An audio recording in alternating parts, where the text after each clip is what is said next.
Muy buenas tardes para todos nuestros compañeros participantes en esta sesión de la Asociación Espírita Senderos de la Esperanza.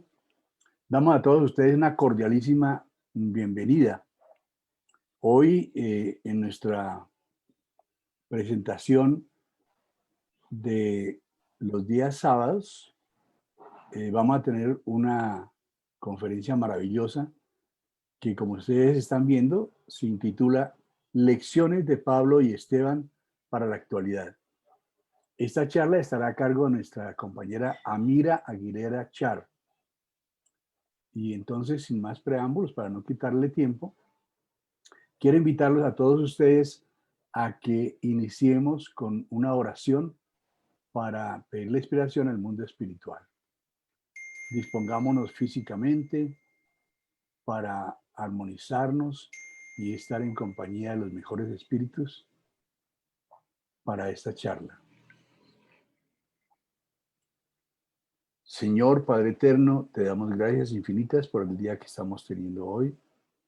Te damos gracias por todas las condiciones maravillosas que a diario nos prodigas y especialmente por permitirnos haber llegado a esta hermosa doctrina espírita y hoy poder estar aquí en compañía de nuestros espíritus guías y protectores de Senderos de la Esperanza para poder participar de esta charla maravillosa que vamos a tener sobre Pablo y Esteban. Te pedimos, Señor, que nos ayudes a todos los seres humanos a obtener y mantener la paz de los espíritus. Le pedimos la presencia del Maestro Jesús, como siempre está con nosotros, guiándonos y acompañándonos.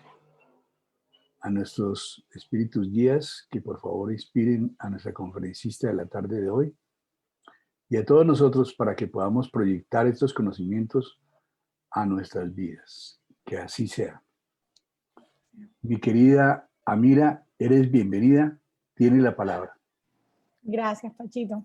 Bueno, muy buenas tardes a todos y todas. Hoy tenemos un tema súper bonito que espero que pueda llegar al corazón de cada una de las personas. Estamos a la distancia, pero conectados por el pensamiento y el corazón, ¿no?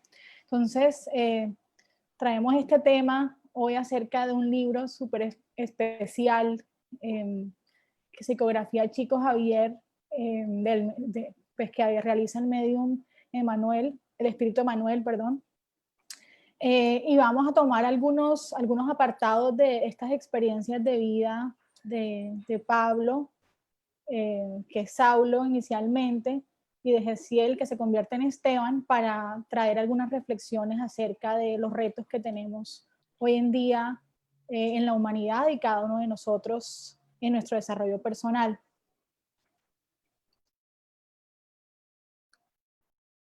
Bueno, entonces aquí les presentamos la carátula del libro de Pablo y Esteban.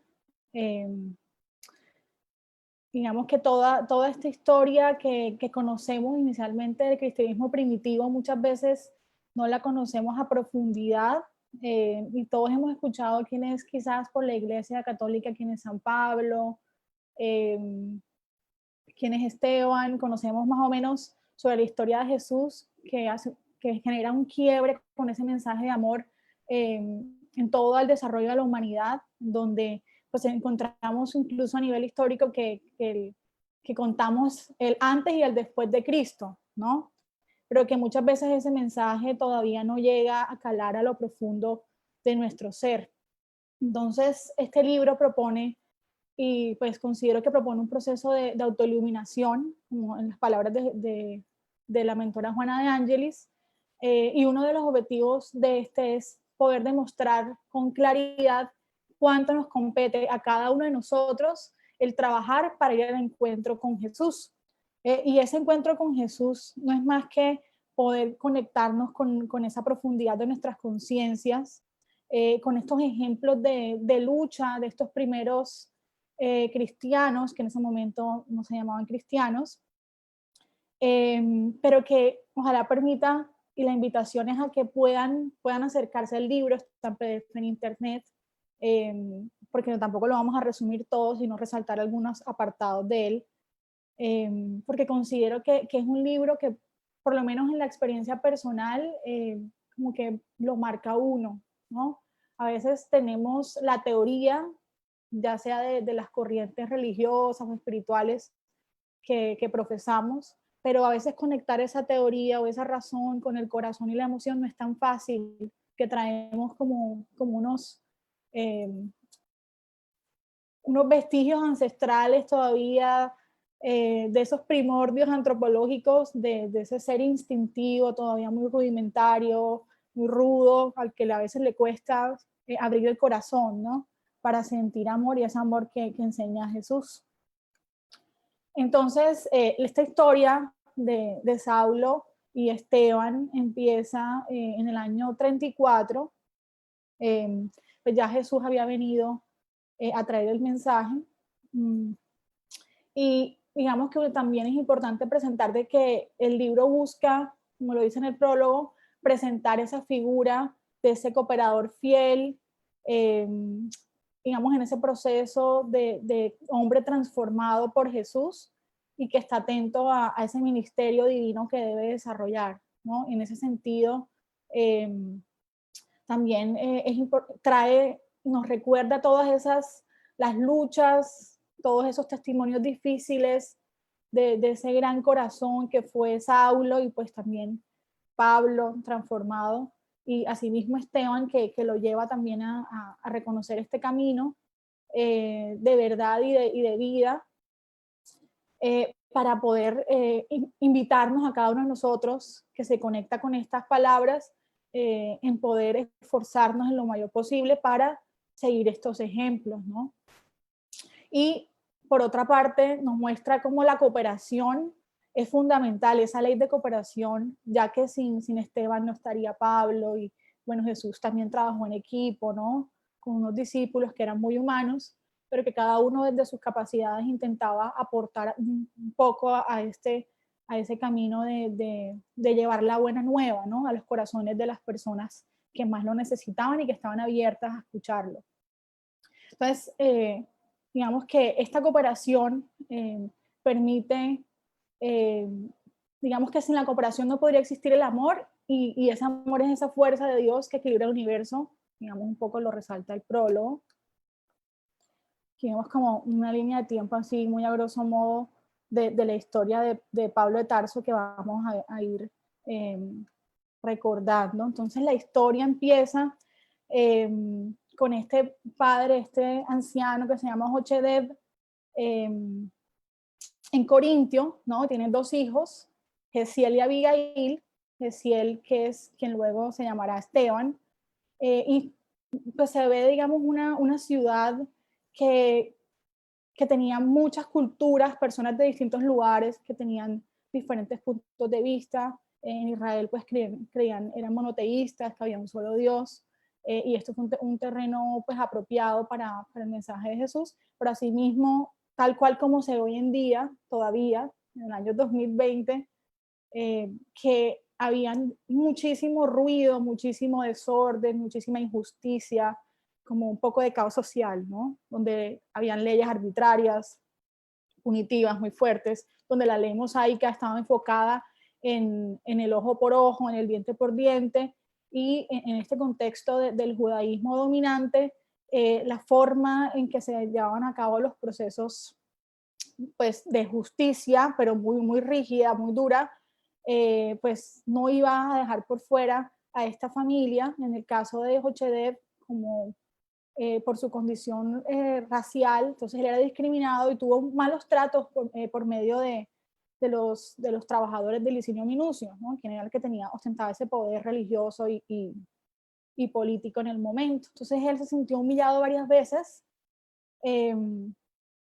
y en un momento como de resentimiento por los malos tratos que tenía, porque él era un hombre muy bueno, le había enseñado, al igual que la madre de ellos, les había enseñado mucho ese mensaje divino, y ellos eran hijos muy inspirados, de muy noble corazón, y él en un momento de debilidad va y quema las fincas, los terrenos que colindaban con su casa, con su humilde casa, porque pues se sentía resentido, y él va y quema.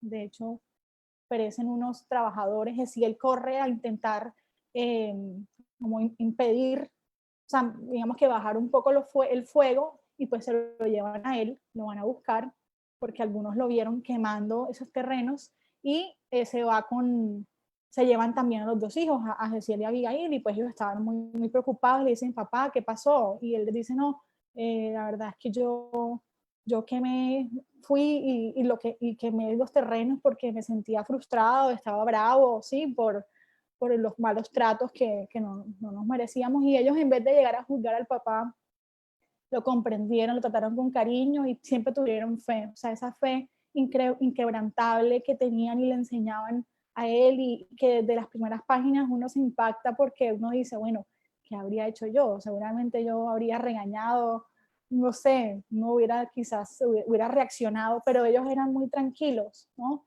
Entonces, ante esa relatividad de los valores humanos que aún permanecen en la actualidad, eh, siempre la respuesta, la forma cariñosa y afable que tenían Jezeel y Abigail, eh, eran y son todavía un ejemplo.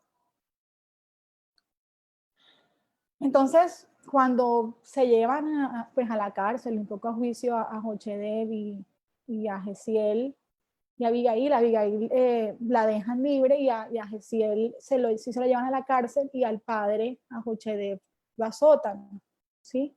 Y en ese momento de crisis, de dificultad, eh, Jezeel le dice a Abigail que pueda como contarnos que pueda contar la oración, que haga la oración que ellos suelen decir en momentos de prueba, y ella declama estas frases y dice: Señor Dios, Padre de los que lloran, de los tristes, de los oprimidos, fortaleza de los vencidos, consuelo de todo dolor, aunque la miseria amarga de los llantos de nuestro hierro, de este mundo de destierro, clamamos por vuestro amor.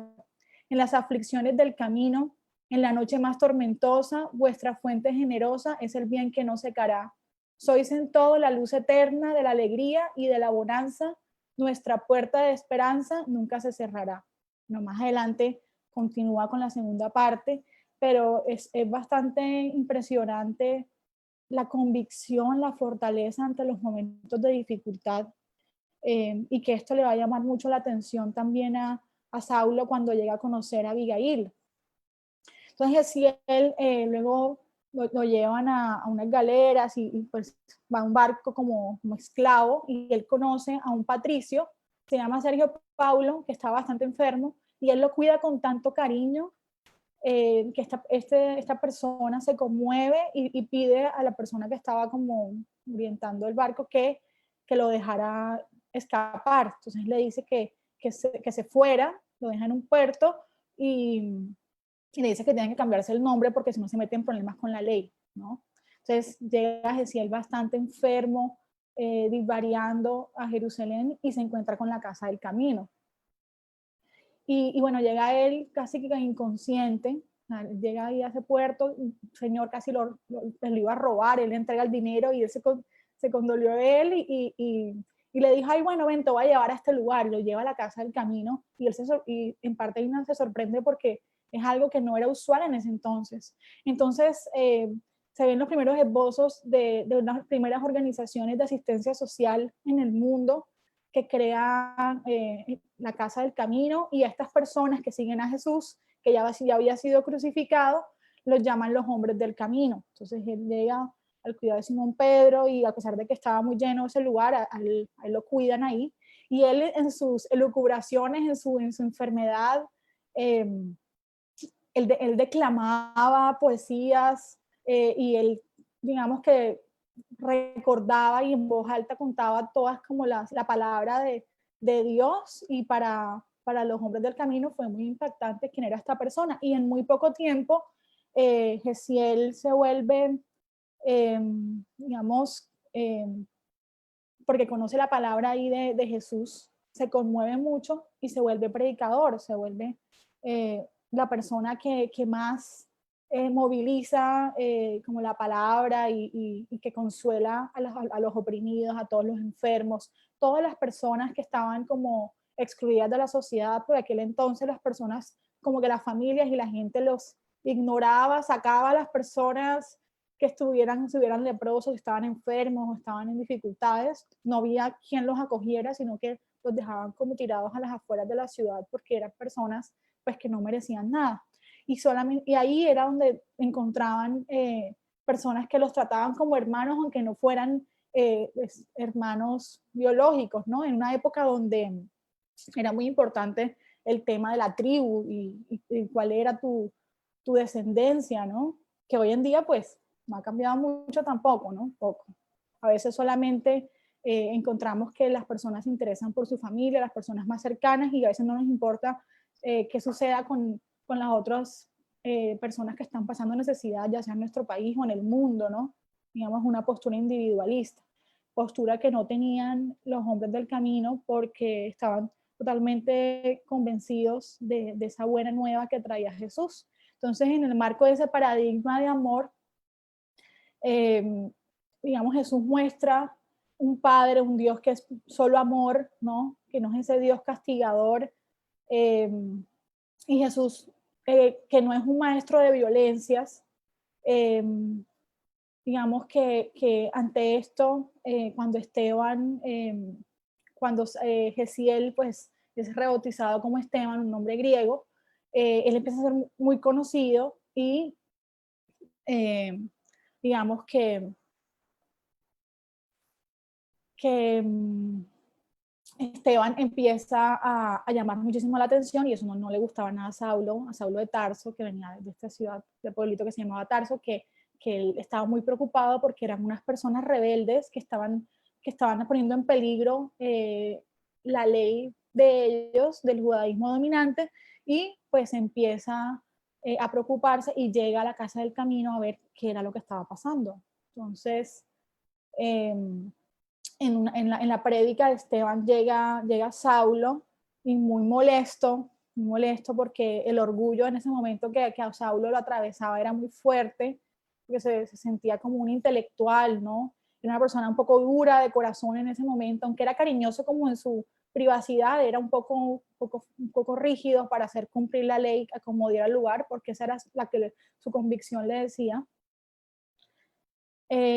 Aquí pues vamos a leer un poco la prédica de Esteban, que dice que de acuerdo con las promesas de la profecía de todos cuantos lloraron y sufrieron por amor al Eterno, el emisario divino vino hasta el antro de nuestros dolores amargos y justos para iluminar la noche de nuestras almas impenitentes, haciendo resplandecer para nosotros los horizontes de la redención. El Mesías atendió a los problemas angustiosos de la criatura humana con la solución del amor que redime a todos los seres y purifica todos los pecados.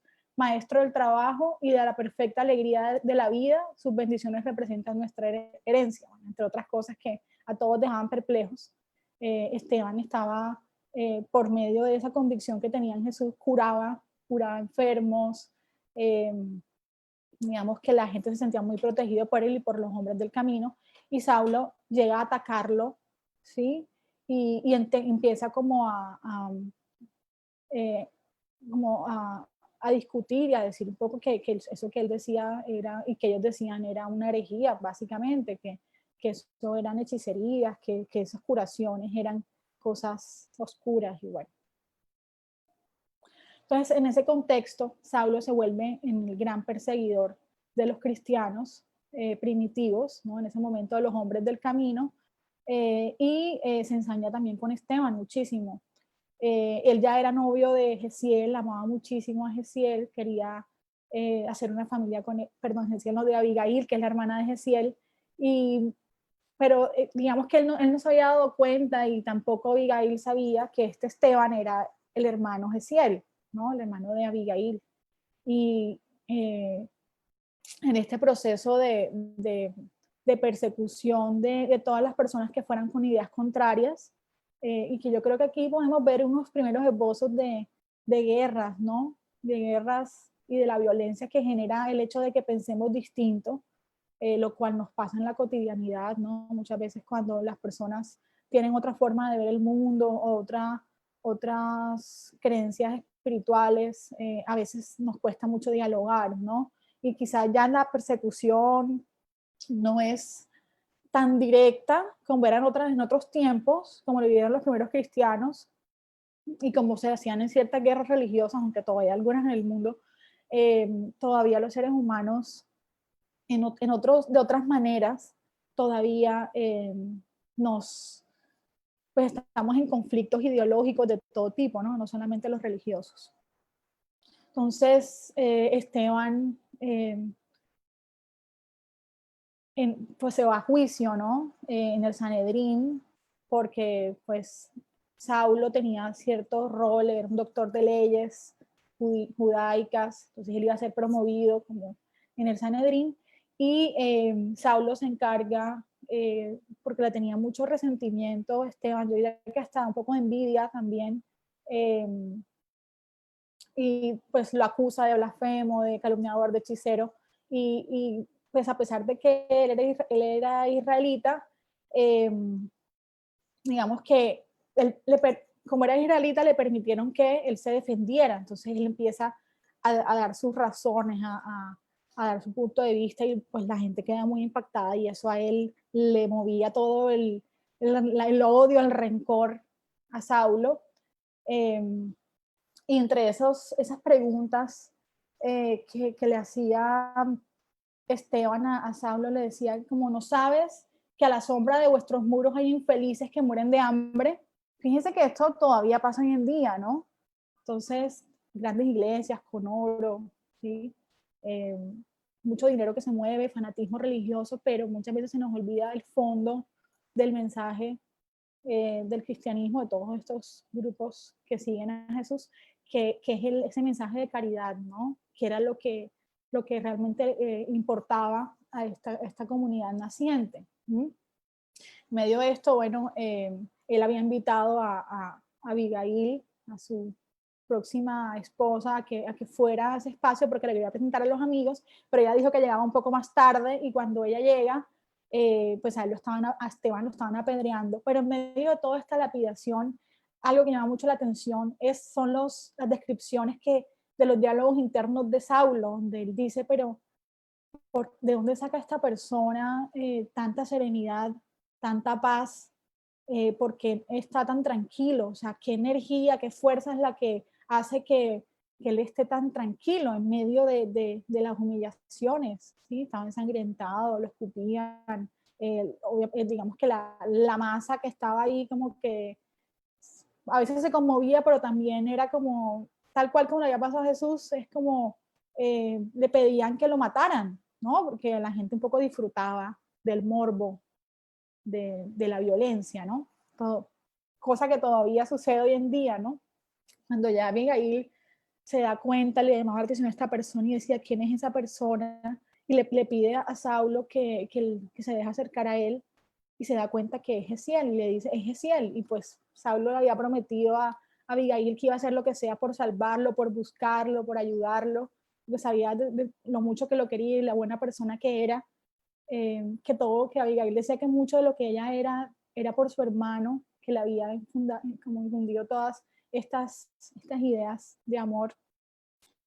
Y pues a él eso lo marcó mucho, y dijo, yo no puedo volver a estar con ella. Entonces ella se despide de su hermano, y continúa con la oración, y dice, porque Gesiel le pide Esteban le pide que diga otra vez su oración, y continúa la oración con esta segunda parte, o sea, la primera y la segunda, y que dice, cuando todo nos desprecia en el mundo de la iniquidad, cuando viene la tempestad sobre las flores de la ilusión, oh Padre, sois la luz divina, el cántico de la certeza, venciendo toda aspereza, venciendo toda aflicción. En el día de nuestra muerte, en el abandono o en el tormento, tráenos el olvido de la sombra, del dolor y del mal. Que en los últimos instantes sintamos la luz de la vida renovada y redimida en la paz dichosa e inmortal. Bueno, y digamos que de lo que más marca el diálogo que tiene Abigail con Gesiel es que ella le dice, pues ellos se reencuentran felices, y ella queda muy impactada, de contarlo de esa manera, y le presenta al novio, que es Saulo, y Esteban, con todo el cariño del mundo, le dice que, pues, más o menos le dice que se alegra, ¿no? Y que no lo juzgaba porque él todavía no conocía a Jesús, ¿sí? Le decía eso a Jesús cuando empezaba él ya a sentir que iba a desprenderse, estaba desprendiéndose, que se iba a desencarnar. Le decía a Jesús como, todavía no te conoce, compréndelo, y él le decía como, bueno, él es una persona, Pablo es una persona muy audaz, que defiende en lo que cree y que luego él podrá cambiar, y bueno, él lo que hace es que le demuestra cariño hacia Saulo, y le tiene paciencia, comprensión, incluso cuando le está matando, ¿no? Y le demuestra odio. Ahí tocaría pensar, ¿qué haría uno si a uno le pasara eso? Pues, no sé, seguramente eso no sería la respuesta, y bueno, digamos que la forma en que el amor había tocado el corazón de Esteban era, no sé, era un ejemplo muy grande que en ese momento era incomprendido, porque Saulo siempre decía como, ese Jesús que crucificaron, que su padre no hizo nada para salvarlo, que fue humillado, que fue, o sea, eso no puede ser el Hijo de Dios, porque esperaban, y la mirada un poco materialista era de que ese Hijo de Dios tenía que tener poder y tenía que ser severo, con esa mirada del Padre fuerte, como rígido, eh, casi que pues, con rasgos antropomórficos que creían en ese momento, ¿no? Entonces, esta postura de Esteban era extraña, algunas personas deslumbraba, pero a otros, como a Saulo, le parecían incoherentes, que eran con base en ignorancia, ¿no? Entonces, hay algunos apartados de estas experiencias que se conectan con el Evangelio según el Espiritismo. En el capítulo 17, Ser Perfectos, en el hombre de bien, pues encontramos estas frases de que debemos amar a nuestros enemigos y hacer el bien a los que nos odian, y orar por los que nos persiguen y calumnian, pues tal cual como lo hizo Esteban, ¿no? Como lo hacía Abigail también, porque si solo amamos a los que nos aman, ¿qué recompensa vamos a tener?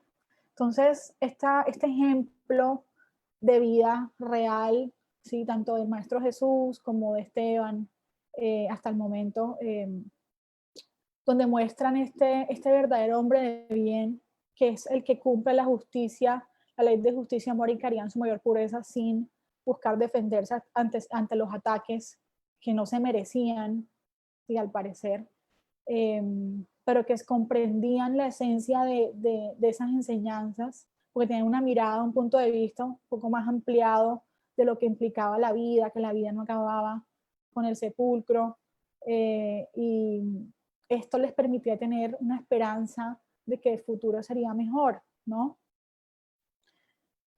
Porque tenían una comprensión de esa ley de causa y efecto. Entonces, este hombre de bien, cuando interroga su conciencia sobre sus propios actos, se pregunta a sí mismo si no ha violado la ley, si no obró mal, si hizo todo el bien que pudo, si ha despreciado voluntariamente alguna ocasión de ser útil, o sea, si ha dejado de ser útil, eh, porque eso que tampoco, que eso es el bien que dejamos de hacer también, digamos que es un ocio y es una oportunidad perdida para nuestra transformación, y que si alguna persona tiene quejas contra nosotros, en general, si debemos preguntarnos si hemos hecho a los otros, a los demás, lo que hubiéramos querido que hicieran por nosotros, ¿no? Siempre dar en vez de esperar recibir, ¿no? Entonces, este ejemplo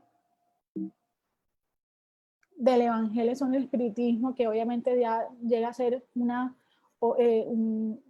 esperanza, un consuelo, que llega también a despertar nuestros corazones y nuestra fe razonada para entender estos mensajes que trajo Jesús en su momento, por medio de las experiencias, de las parábolas.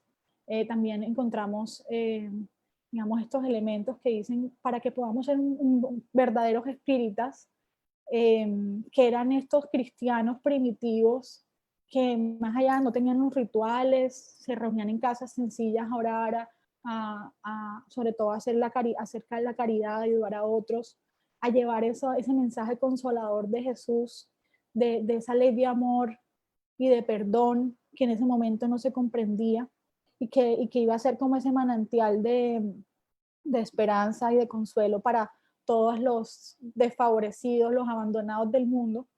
Eh, Asimismo, pues para poder eh, lograr ser ese desarrollo moral y evolutivo que esperamos que nuestros espíritus puedan desarrollar, eh, digamos que poder comprender estos principios de la doctrina de los espíritus que nos muestran que la vida continúa, que el espíritu es inmortal, eh, que la ley es de amor porque tenemos muchas oportunidades para seguir evolucionando, permite que las fibras más profundas de nosotros, de nuestro corazón, se puedan movilizar para la ayuda de los demás, ¿no? O sea, que dice el texto literal, en una palabra le han tocado el corazón, por eso su fe es inquebrantable. Entonces, es importante que nosotros nos preguntemos si las enseñanzas, si estas experiencias de amor, más allá de las creencias que podamos tener, porque también podemos ser simpatizantes de la doctrina espírita, porque cualquier creencia que lleve a que seamos mejores personas es válida, incluso si somos ateos. Importante es que podamos sensibilizar nuestro corazón a esa ley de amor, que es la que va a unir a todos los pueblos, no en uno solo. Dice que esa persona, uno es como el músico al que le alcanzan unos pocos acordes para conmoverse, mientras que el otro solo oye sonidos. Entonces, fíjense que esta sensibilidad espiritual, esta capacidad de empatía, de sentir las necesidades del otro, de ponerse en los zapatos del otro, implica que nosotros de alguna manera movamos mucho esa energía que tenemos en nuestro corazón para ser útiles para la sociedad, ¿no? Cada uno desde su lugar. Entonces, una frase que dice también el Evangelio, en el capítulo 17, en Ser Perfectos, es que se reconoce al verdadero espírita por su transformación moral y por los esfuerzos que hace para dominar sus malas inclinaciones.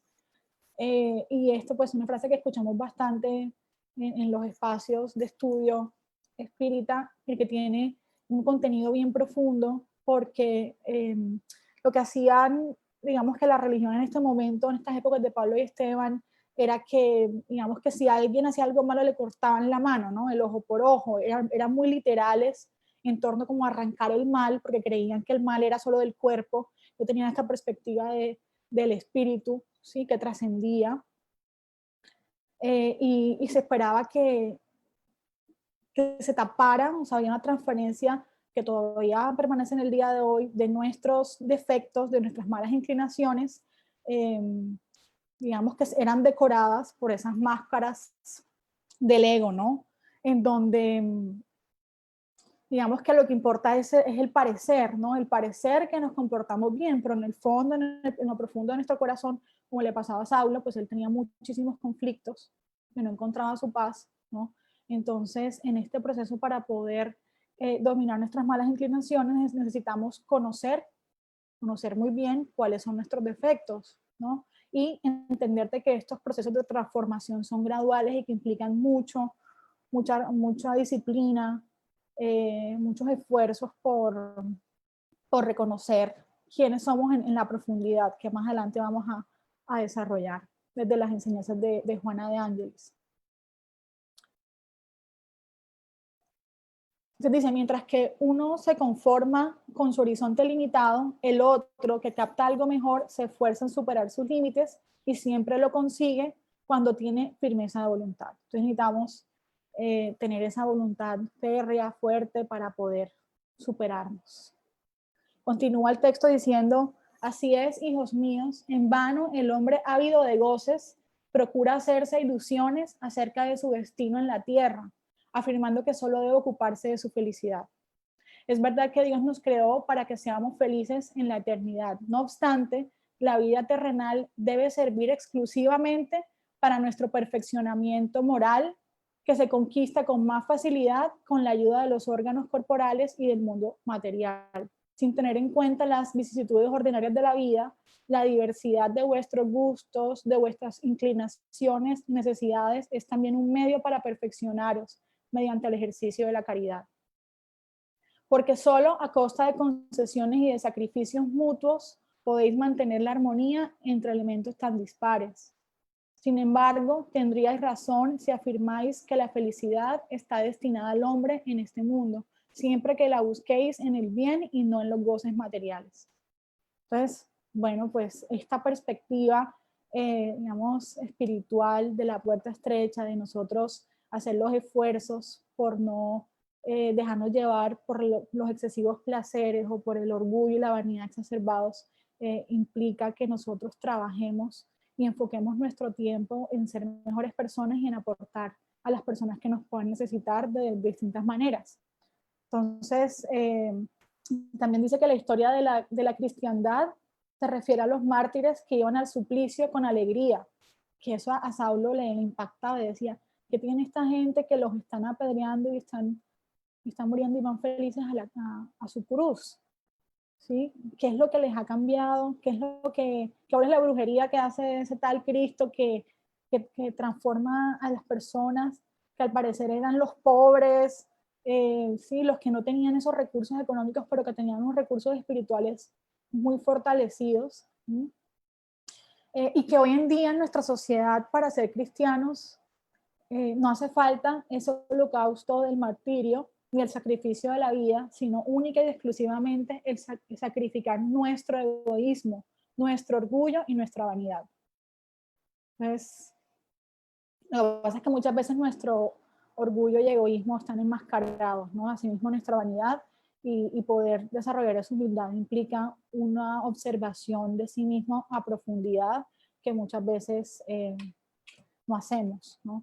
Por ello, ese autoconocimiento, a través de la pregunta 919 del Libro de los Espíritus, tenemos esta pregunta que Allan Kardec realiza, que es, ¿cuál es el medio práctico más eficaz para mejorar en esta vida y resistir a la incitación del mal? Y respondieron los espíritus que un sabio de la antigüedad nos ha dicho, conócete a ti mismo. Entonces, parte de los mensajes de esa vida de transformación que vimos en Saulo para convertirse en Pablo implicaba ver esos dos lados de la moneda, ¿no? Porque los seres humanos no somos ni totalmente luz ni totalmente sombra, ¿sí? A veces poco más la sombra porque estamos más cerca como de esas etapas evolutivas más primitivas, y en nosotros ese ser fisiológico se encuentra todavía muy activo, ¿no? Pero a veces a través de los otros, cuando nosotros nos vemos a través de las experiencias de otras personas, y yo creo que por eso este libro es tan poderoso a la hora de hacernos conectar con nuestro inconsciente profundo, porque nos sentimos identificados con Saulo. Ojalá fuera con Esteban, pero de pronto unas personas más desarrolladas se pueden sentir identificadas con Esteban en algunas cosas, pero yo particularmente me sentía conectada con Saulo, ese Saulo así como sí, en su ignorancia, a veces uno, por los traumas que todos podemos traer, como que a veces sentimos que somos esas personas como abandonadas en el mundo, que no, como que no tenemos nada para traer, como que tenemos miedos, tenemos inseguridades, que sentimos que cambiar es tan difícil, ¿no? Que practicar esa ley de amor es complicado, que a veces también por tantas guerras religiosas o por tantos tabúes religiosos y por esa sombra bíblica que también dice Juana de Ángelis, a veces tenemos unas resistencias ante los temas religiosos, y que la doctrina espírita nos muestra el mensaje de Jesús totalmente sencillo, ¿no? Desde un lenguaje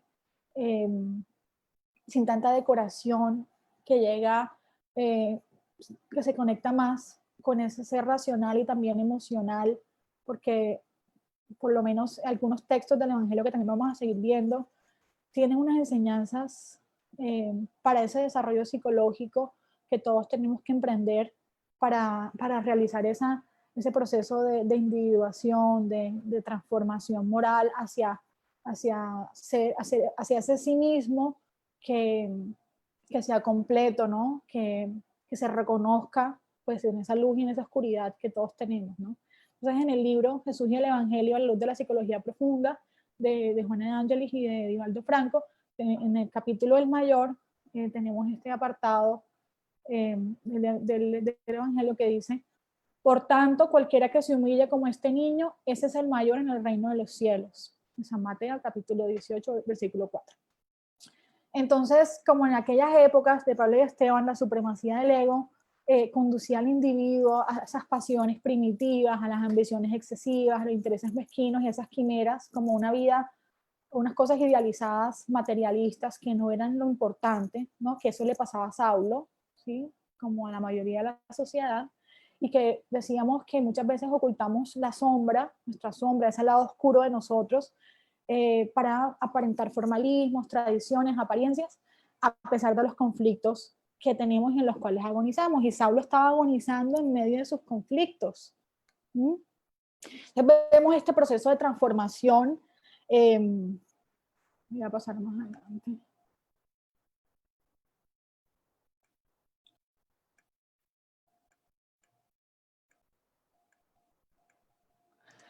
Porque cuando Saulo se encuentra digamos, con el Maestro Jesús, sabemos que Saulo iba hacia Damasco y él se cae, digamos que él empieza en toda esa frustración, él se sentía muy mal porque él le dice a Abigail que ya no pueden seguir juntos, y ella se va muy enferma a la casa de Zacarías y Ruth, donde ella estaba viviendo.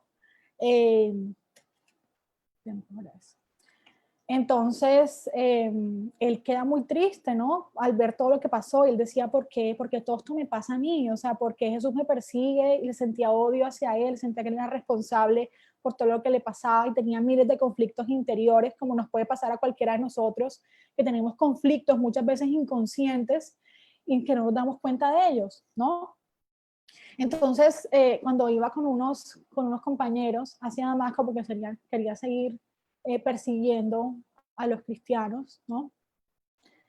Porque tenía el corazón vacío, se sentía vacío existencialmente, ¿no? Abandonado porque había perdido el amor de su vida, a pesar de que Abigail le decía: no, nos encontraremos en el mundo espiritual, te acompañaremos. Para eso no le hacía sentido, decía: se volvió loca porque ahora también se convirtió al Cristo, y porque Ananías le había ido a consolarla y le contó de Jesús, y a ella la conmovió mucho ese mensaje, y ella siguió a Jesús.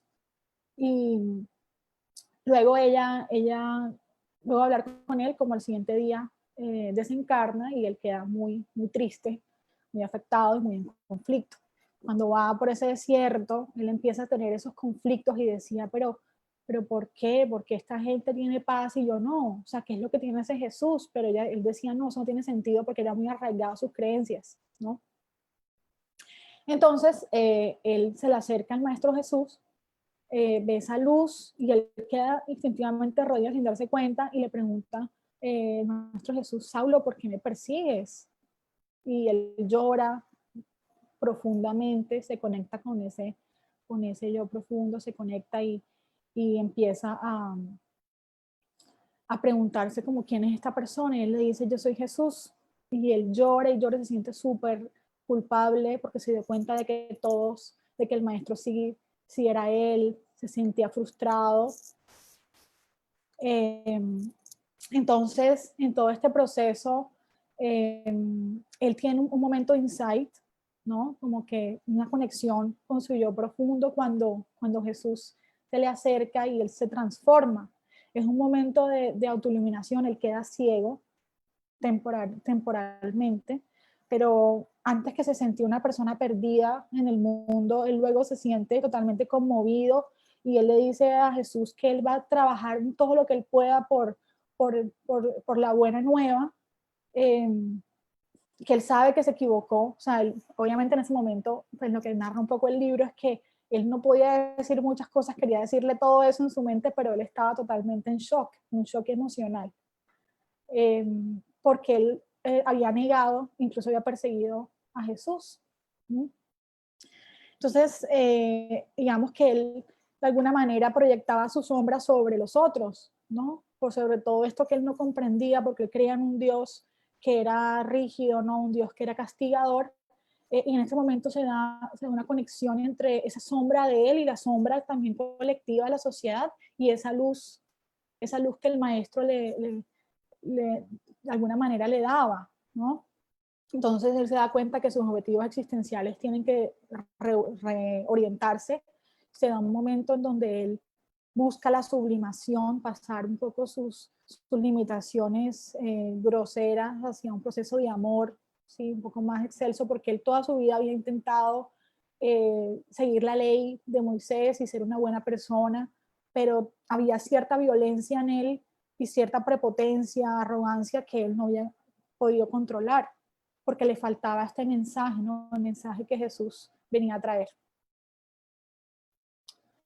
Entonces él le dice, ¿qué quieres que yo haga? Entonces vamos a ver el tema de la caridad aquí es central. Entonces miren que en este proceso de transformación del ego dominador hacia el sí mismo liberador que muestra Jesús, él siente esa conexión muy profunda en ese momento y vemos cómo él se desdobla entonces en vida, ¿no? Porque este proceso de individuación, de transformación moral, personal, pues dura muchas encarnaciones, pero vemos un cambio de mucho esfuerzo y voluntad que tiene Pablo, luego Pablo de Tarso, de pasar a tener una cantidad de elementos de la sombra y de su lado oscuro a trabajar sus posibilidades, y que el Maestro Jesús también tenía esperanzas en él, ¿no? Porque a veces pensamos que estamos perdidos, ¿no?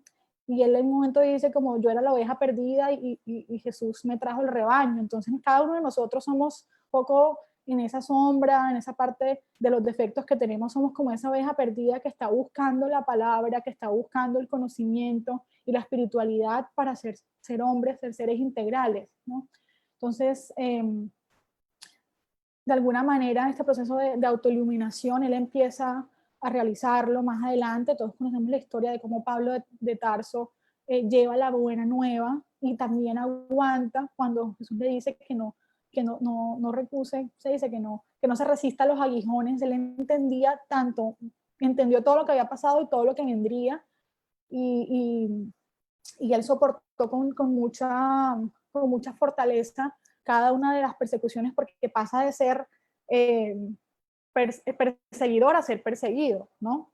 De ser impulsivo a ser dócil, ¿no? De pasar de la ley del ojo por ojo, diente por diente, hacia perdonar 70 veces 7, y de pasar de manejar de manera muy compulsiva las proyecciones de esa imagen irreal de lo que él no poseía, porque le transfería psicológicamente sus limitaciones a los otros, y por eso, sí, en este caso lo hacía con Jesús, con las personas, los hombres del camino, a pasar a luchar por esa sublimación y esa liberación por el amor que permitía el autoencuentro con Jesús ante esos dos lados que él tenía. Y pues poder transformar esa vanidad, el orgullo, ese instinto de dominio que ofuscaban su retina espiritual. Entonces él queda ciego, él reflexiona, ¿no? Y luego Ananías, que fue uno de los que él persiguió, luego Ananías llega y lo ayuda porque dice, Jesús me manda para que tú recobres tu vista, y pues pone las manos y él recobre su vista, y él se da cuenta de esa reflexión profunda psicológica en donde él queda ciego porque esa ceguera transitoria lo está ayudando para que él pueda no hacer, digamos, más equivocaciones con la vista. Entonces ahí entra un poco la ley de causa y efecto que dice la doctrina espírita, en donde a veces las personas escogen o llegan sin un brazo, con una limitación física, porque si lo tuvieran quizás se quitarían la vida o cometerían más daño. Entonces a veces lo que parece un castigo, pese a los ojos de la materialidad, es una oportunidad de redención, de cambio, es una oportunidad para no seguir equivocándonos y endeudándonos con la ley, ¿no? Con la ley de amor. Entonces esta sombra bíblica, donde a Eva se le pone como toda la responsabilidad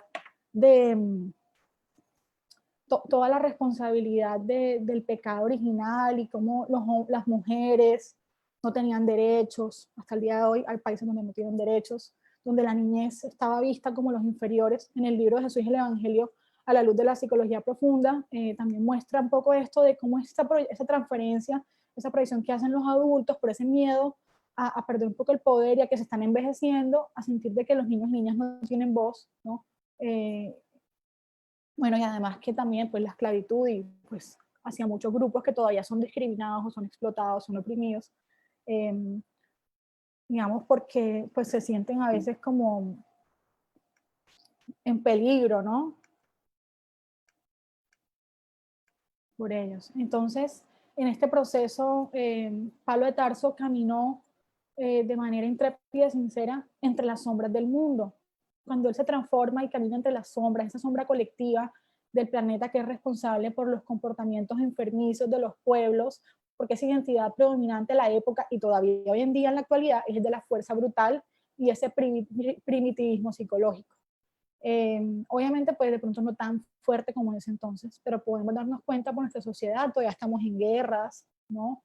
De todo tipo, conflictos en todos los niveles, de lo micro, de los a nivel individual, a lo relacional y colectivo, seguimos en conflictos, de quién tiene más fuerza, quién puede más gritar más que el otro, de que a veces nos cuesta callar y a veces comprender y no ser tan reactivos, porque estamos todavía más conectados con ese ser primitivo que necesita educarse, ¿no? Iluminarse con ese esfuerzo, tal cual como lo hizo Pablo de Tarso. Podemos ver nosotros reflejados en el proceso que él da, que obviamente pues no llega a ser un ser totalmente elevado, pero logra muchas conquistas con el esfuerzo, ¿no?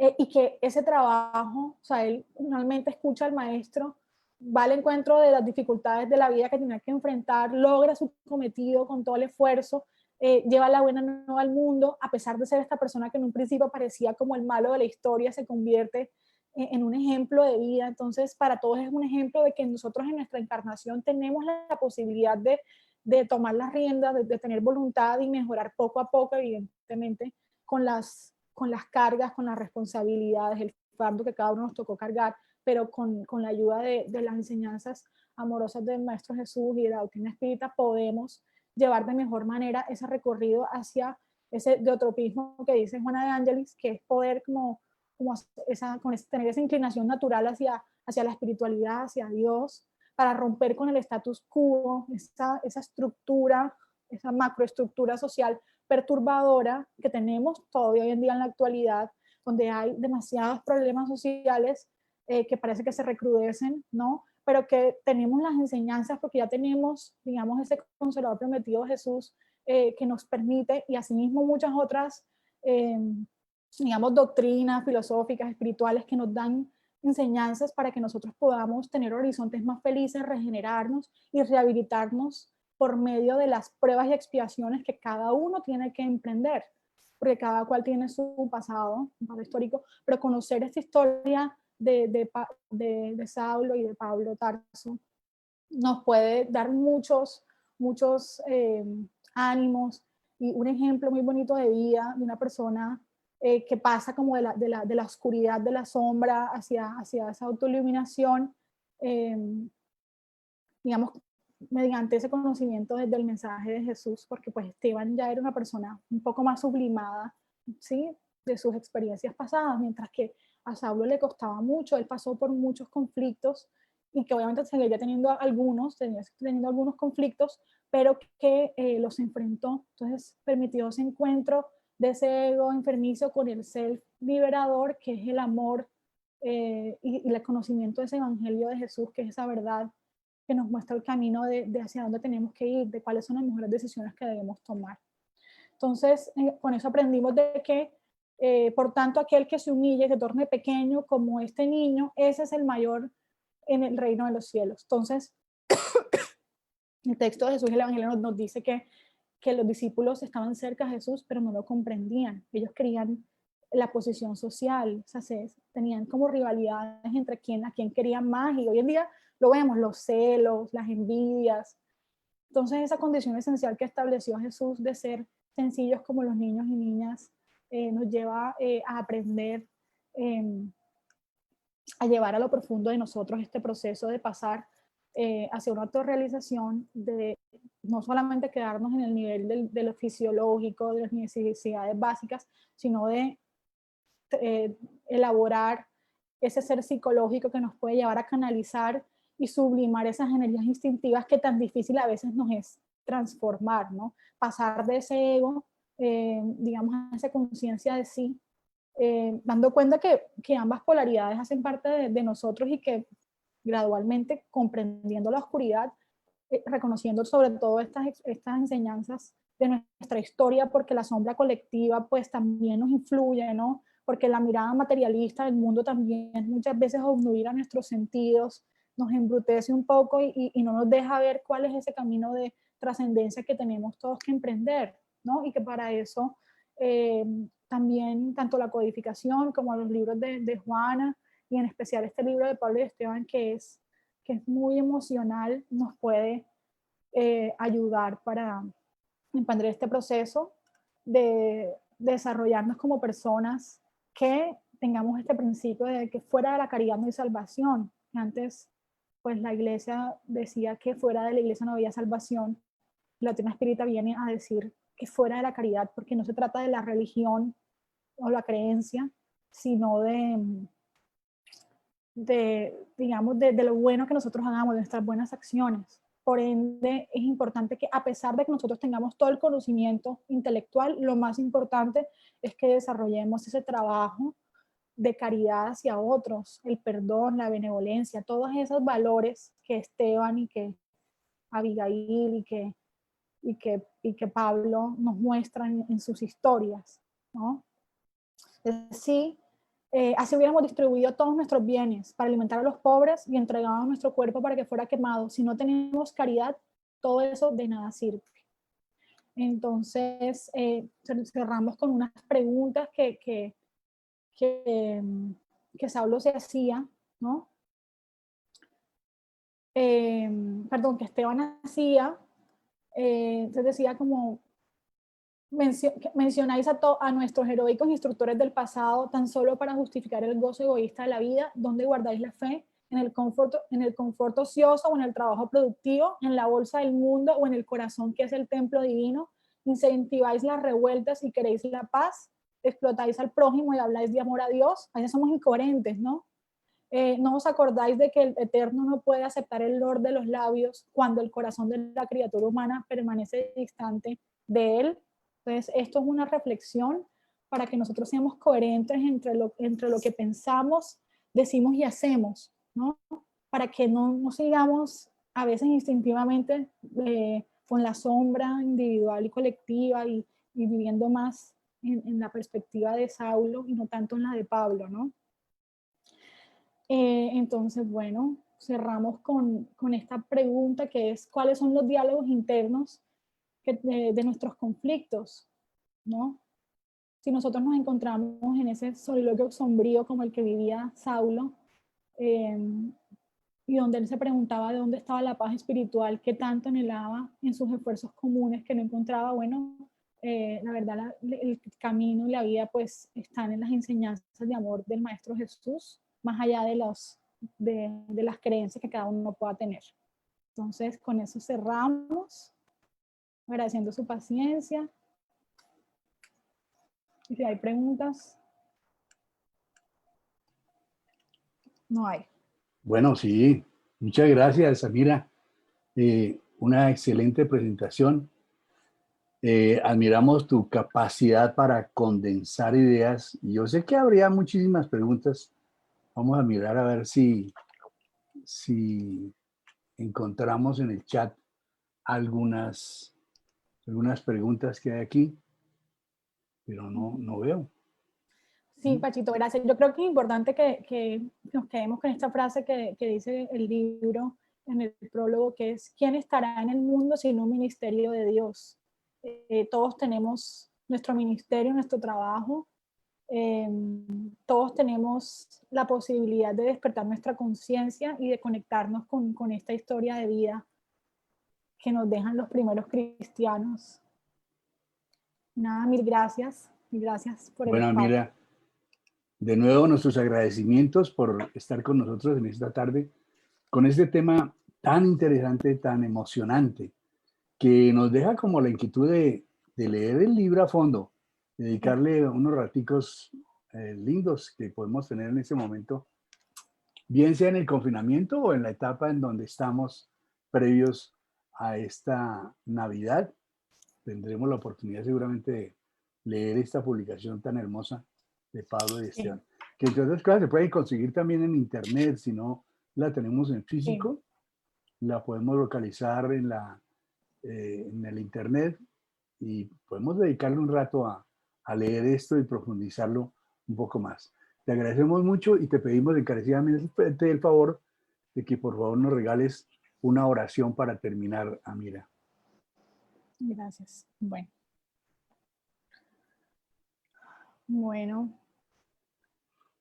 conectándonos con este mensaje de amor del Maestro Jesús y con estos tiempos en donde los corazones de todos los ciudadanos del mundo recuerdan las enseñanzas del Maestro, su humildad y su tenacidad, todo el amor y el perdón que demostró mediante su experiencia de vida.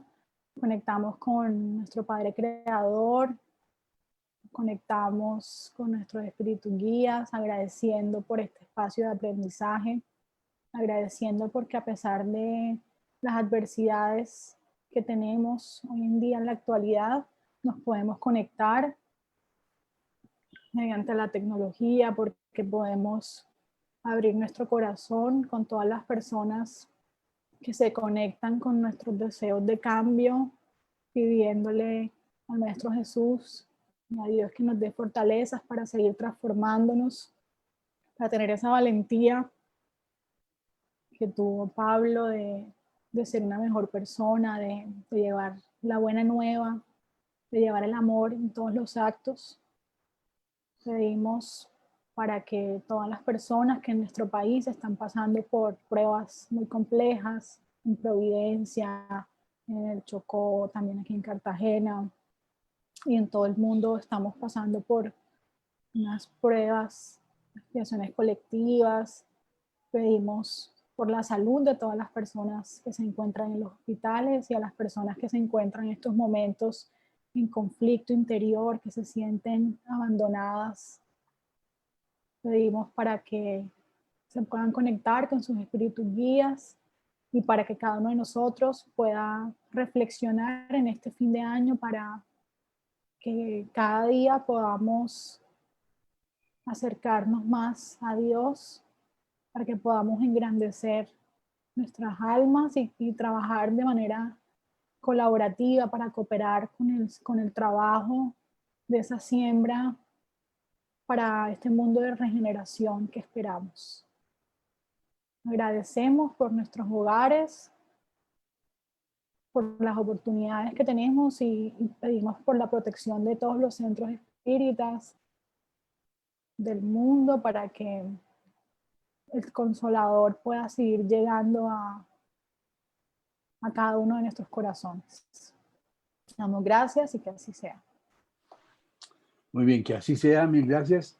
Y a todos ustedes, mil gracias por haber estado con nosotros y nos vemos en el curso de estos días. Recuerden ustedes que Senderos de la Esperanza tiene todos los días conferencias online. Los invitamos a tomar conocimiento de esta a través de nuestra página web. Para todos ustedes, buenas tardes, muchas gracias.